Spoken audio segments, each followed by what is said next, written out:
Elle peut être porteuse de projets urbains, d'aménagement, de travail sur les pôles métropolitains, et notamment au travers le travail sur l'espace public.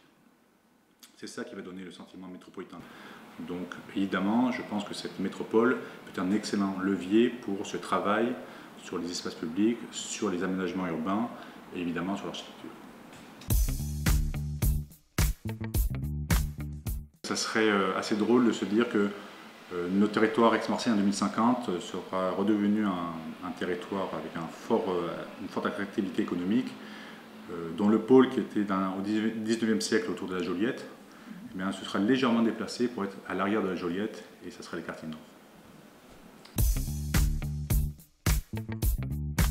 Je pense que les métropoles vont devenir des sortes de monstres, de mastodontes qui vont tout gober, qui vont avoir énormément de pouvoir. Et si vous vous référez un peu à différents types de romans d'anticipation, ils parlent de cités qui vont devenir plus importantes que les États. Je pense que ça va être vrai surtout pour des métropoles comme Paris, Londres ou New York, qui sont des métropoles mondiales.